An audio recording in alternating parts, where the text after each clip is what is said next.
Olá, vamos para mais uma aula agora de prática jurídica civil e trabalhista. Foi passado aos acadêmicos do sétimo uma peça civil 002 para que eles pudessem resolver e conto que tenho conseguido resolver. Para que eu possa responder algumas questões, eu tenho que entender o enunciado. E conforme enunciado, Ruth manteve um relacionamento amoroso com Boaz por longos 6 meses, sendo esse fato notório e de conhecimento dos familiares e amigos próximos do casal. Essas pessoas, familiares e amigos próximos do casal, podem ser utilizadas como provas testemunhais, aquela do artigo 212 do Código Civil. Nesse relacionamento, entre as promessas, idealizar um casal e constituir família. Aqui eu já tenho alguns elementos da união estável. Registrando os momentos especiais com fotos postadas nas redes sociais, recheadas de mensagens românticas de grande demonstração de amor. Essas fotos que foram postadas nas redes sociais podem ser utilizadas como provas, tanto para demonstrar a união estável, como também para uma gravidez. Afinal de contas, quando se trata de alimentos gravídicos, que vai ser a questão aqui discutida, tem que levar em consideração que nem sempre a mãe está disposta a fazer o exame de DNA ainda na fase de gestação intrauterino. E nesse caso aí, a própria lei de alimentos gravídicos, ela prevê apenas os indícios. Então as fotos, elas são exemplos, elementos de indícios. Acontece que em uma de suas consultas regulares, Ruth descobriu que estava grávida. Com grande alegria comunicou a Boaz, que ficou transtornado com a notícia e resolveu romper o relacionamento amoroso. Rompeu o relacionamento amoroso, está descontente com a gravidez da companheira em primeiro momento, normal. O que não pode é ele dizer que não vai ajudar. Ele pode alegar o que desejar, sob a alegação de que for enganado, que era muito jovem para ser pai. Essas alegações não vão ser ouvidas em juízo, são alegações blá blá blá. O direito do esperneante afirmou que não ajudaria. Aí ele não pode fazer isso, porque se ele não vai ajudar ela com o filho, ela pode acionar juridicamente, porque a criança, o nascituro ainda, tem direito de vir à vida. É um direito à vida que é assegurado na Constituição, que é assegurado no Código Civil ou nas normas infraconstitucionais. Outro ponto que deve ser levado em consideração é que Ruth encontra-se desempregada. Então, como ela está desempregada, ela tem direito ao benefício da justiça gratuita, que o acadêmico não pode esquecer-se de colocar isso como sendo uma preliminar. E isso ela não tem condições de arcar com as despesas decorrentes nem da gestação e inclusive das custas de despesas processuais. Então lembra-se aqui, olha, encontra-se desempregada, é um motivo para que utilize e acione o artigo 98 do Código de Processo Civil, o CPC. Sendo que a gravidez fora considerada de risco e por esse motivo seu médico prescreveu repouso absoluto, ou seja, mesmo que quisesse, não pode trabalhar, bem como uma série de medicamentos que pelo desemprego será custoso para ela, que deve tomar o mais rápido possível e que não estão disponíveis nos postos de atendimentos e farmácias, ou seja, ela não tem como acessar isso nos postos de saúde, remédio comercial que ela vai ter que arcar e o pai da criança também. Então já vimos no problema que trata-se de uma pessoa que está grávida, que tem direito a alimentos gravídicos, e esses alimentos gravídicos vai até a concepção. Após a concepção, torna-se pensão alimentícia. Vamos agora analisar as perguntas que são inerentes ao problema ou perguntas relacionadas às matérias que nós já estudamos lá no 5º semestre, no 6º semestre. Só para recapitular, para lembrar, para quando for fazer um exame, eu ter feito uma revisão geral de toda a matéria. Então vamos lá. Primeira é: indique se o nascituro tem personalidade civil. Lógico que o artigo 2º do Código Civil diz que a personalidade civil só surge com o nascimento com vida. Se ele ainda é nascituro, lógico que não tem personalidade civil. Leitura rápida do artigo 2º do Código Civil. Indique quando inicia a capacidade de ser parte. E quando eu falo iniciar a capacidade de ser parte, eu vou dizer o seguinte: a capacidade de direito, que nós estudamos muito no direito civil, direito material. Então a capacidade de ser parte, ela está diretamente ligada com a capacidade de direito, de adquirir direito. E a capacidade de ser parte só se dá com o nascimento com vida. Nasceu com vida, tem capacidade de ser parte, porque passa a ser capaz de direito. Direitos e obrigações. A pergunta número 3 diz: quando inicia a capacidade processual ou a capacidade de estar em juízo? A capacidade processual e a capacidade de estar em juízo é a mesma coisa, só muda o nome, que no artigo 76 vem com o nome de capacidade processual. E no artigo 70, também do CPC, ele fala de capacidade de estar em juízo. Capacidade de estar em juízo é a capacidade de assimilar aquilo que está acontecendo no processo.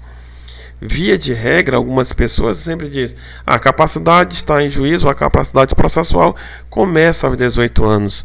Eu não posso considerar isso como verdadeiro, porque e os emancipados do artigo 5º? A capacidade dele começa aos 16. Professor, e aqueles que, de alguma forma transitória, não conseguem responder pelos seus atos em juízo, nem entender, como, por exemplo, o viciado em tóxico? Ele não vai, inclusive pode ser interditado pela família. E nesse momento ali ele é uma pessoa incapaz. Aquelas pessoas que estão em coma, que não conseguem se manifestar, expressar a sua vontade diante da sociedade. Eu tenho ali também uma situação incapacitante processual também. Então, qual seria a melhor resposta? O exercício pessoal dos atos da vida civil. Por que exercício pessoal? Mas o Código, o artigo 70, só fala o exercício da vida. Ora, o nascituro exerce o direito dele por intermédio da mãe dele. O recém-nascido vai exercer o direito dele através da sua representante. A pessoa maior de 16 e menor de 18, que é o chamado de relativamente capaz, exerce os atos da vida através de uma assistência. Então, a pessoa torna-se capaz, capacidade processual, capacidade de estar em juízo, quando ele exerce pessoalmente. Ele não precisa mais ser assistido e nem precisa ser representado. Superou a incapacidade, ele passa a ter a capacidade processual. Se nós olharmos no artigo 3º do Código Civil, ele bem claro dizer que é incapaz se não conseguir exercer pessoalmente os atos da vida civil, como os menores de 16 anos. Lá ele expressa para os menores de 16 anos.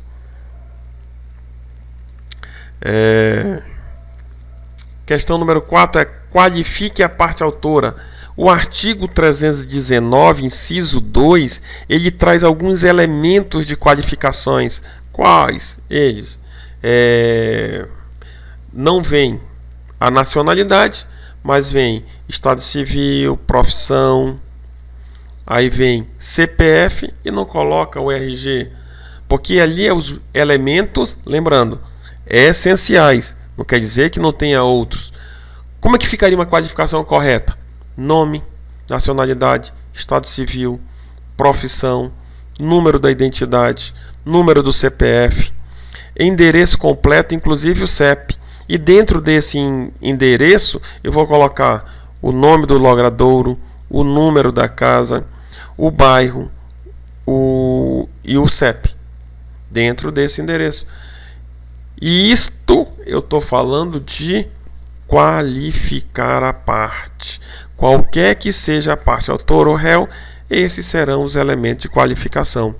Posso acrescentar ainda mais para facilitar o processo, acrescentar ainda o número do telefone.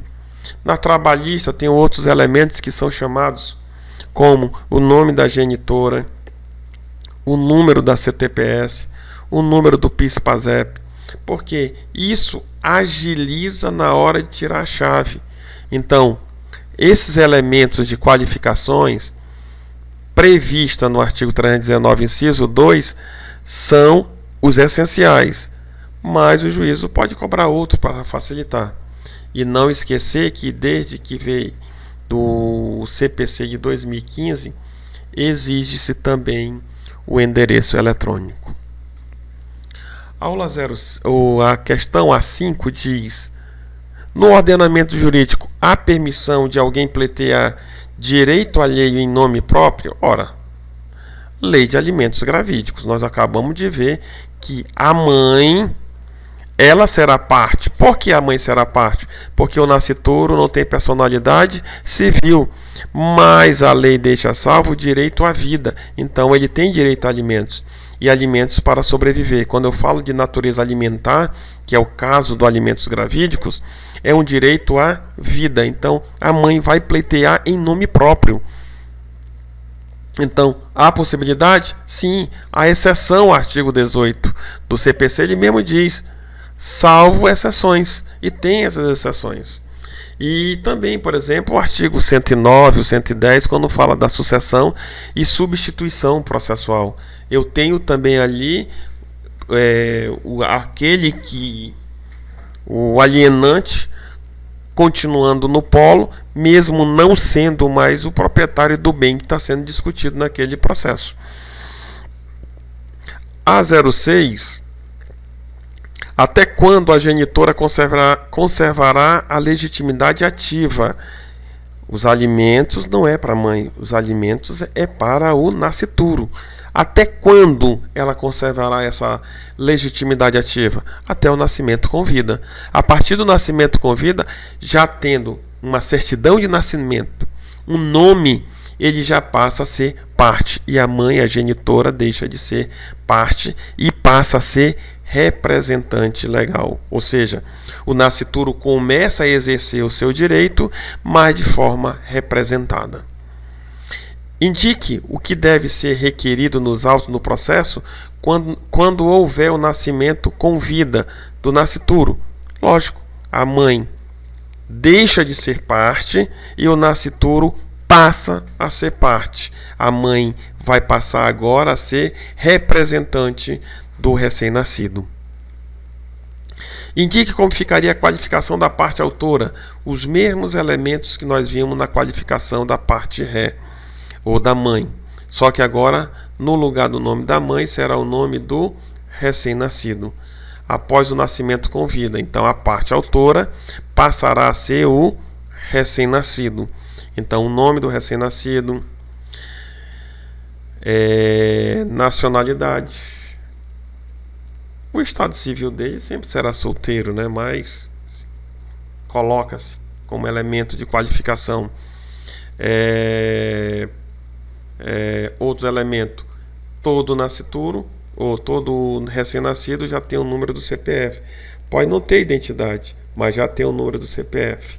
Não vai ter meia, lógico, automaticamente pela idade, mas quando eu qualifico a parte autora, o nascituro, eu vou colocar representado legalmente por sua genitora e volto a colocar quem? Os dados da genitora conforme o artigo 319. É lógico que o endereço da genitora e o endereço do nascituro será sempre o mesmo. Qualifique a parte ré. A parte ré, no caso, é boais. e eu vou trazer aqueles elementos do artigo 319. Então, Boaz, Pedrosa, vou inventar outro nome para ele, sobrenome? Não, de forma nenhuma. Se não diz um outro sobrenome, só falou que o nome dele é Boaz Pedrosa, eu não vou inventar dados, porque isso pode representar a eliminação de um certame. Então será Boaz, nacionalidade, estado civil, profissão, identidade, CPF, endereço completo, que é o logradouro, número, bairro, a cidade com a unidade de federação, o número do CEP e o endereço eletrônico. Elementos essenciais para que a parte ré seja qualificada. A letra B diz, vamos lá, indique a natureza jurídica da demanda. Ora, se trata-se de pedido de alimentos gravídicos, a natureza jurídica ela é alimentar. Em conformidade com o Código de Organização Judiciária, o COJE, indique o juízo competente para apreciar a demanda. No caso, se a demanda versa sobre alimentos de incapazes ou qualquer tipo de alimentos entre familiares, a vara competente é a vara da família. Qual seria o estado competente? O estado onde aconteceu o problema. No enunciado não diz nenhum estado, mas, por exemplo, se aconteceu no estado de Roraima, qual seria a comarca? Comarca de Boa Vista, comarca de Caracaraí, comarca do Cantá, do Bonfim, do Alto Alegre. Tenho que verificar qual foi o município que aconteceu. É lógico que, de acordo com o Código de Organização Judiciária do Estado, de cada estado, ele vai dizer quantas comarcas e como é que é dividido a jurisdição, melhor dizendo, a competência dentro de uma jurisdição. Jurisdição é una, o que se divide são as competências. Como ficaria o endereçamento inicial? O endereçamento é composto de 3 partes. Qual a primeira parte? É necessário a saudação para o juízo? Alguns dizem que não. A saudação é atender o princípio da urbanidade. Então, excelentíssimo senhor doutor juiz de direito, no caso que é estadual, seria uma saudação. A segunda parte do endereçamento, nós vamos ter o juízo a quem ela é dirigida. Quem é o juízo competente? Aí eu vou colocar vara da família. E por fim a circunscrição, que seria comarca de Boa Vista, do Bonfim e assim sucessivamente, aonde se deu o problema, aonde reside o nascituro, o recém-nascido, primeiro nascituro, depois vai virar recém-nascido. Identifique a medida jurídica mais adequada a ser apresentada pela parte autora, no caso a mãe, ela vai ser a parte autora, porque o nascituro não tem personalidade jurídica, não pode ser parte. Ser apresentada pela parte autora da demanda para o caso hipotético. Nesse caso, a melhor medida jurídica é alimentos gravídicos, não tem outro. É a ação de alimentos gravídicos. C. Qual seria o objeto jurídico? O objeto jurídico principal da demanda é o pagamento dos alimentos. A pensão inicialmente vai começar com alimentos gravídicos e vai ser convertido em pensão alimentícia. Esse é o que diz o artigo 6º da Lei 11.804 de 2008. Qual seria a tese jurídica? A tese jurídica é a necessidade de ter alimentação, por tratar-se de um direito à vida do nascituro. Então a mãe pode pedir, porque é ela que tem que se alimentar. Então, a tese jurídica é: qual é o elemento jurídico que eu vou encontrar aí para poder fazer minha causa de pedir? É lógico que eu vou embasar no direito, no direito que está positivado no artigo 6º da Lei 11.804 de 2008, que é a Lei de Alimentos Gravídicos. D. Vou falar sobre as incapacidades aqui. Eu tenho um inascituro, então, aproveitando o tema, vamos trabalhar com as incapacidades para entender toda a incapacidade. Há interesse de incapaz? Sim, eu tenho um incapaz no caso, nascitura, então há interesse de incapaz. Então, se há interesse de incapaz, pode intimar o Ministério Público com absoluta certeza. Quando cessa a incapacidade absoluta da pessoa natural? Quando ela fizer 16 anos. O artigo 3º do Código Civil é bem claro. A incapacidade absoluta vai até incompleto os 16 anos. Completou 16 anos, deixou de ser absolutamente incapaz. Indique quando começa a fluir o prazo prescricional do direito de pedir em juízo para que a parte autora, que for absolutamente incapaz. Olha só. No caso de alimentos gravídicos, o artigo 206, inciso 2, diz que ele pode pedir os últimos 2 anos. Então, do pedido para trás os últimos 2 anos, que é considerada necessidade. Agora, para qualquer outro tipo de ação, a incapacidade, o prazo prescricional, de acordo com o artigo 98, começa a partir do momento que ele deixa de ser absolutamente capaz. Então, quando ele completar 16 anos. Indique quando começa a fluir o prazo prescricional do direito de pedir em juízo para a parte autora, caso seja relativamente capaz. Mesma resposta do absolutamente.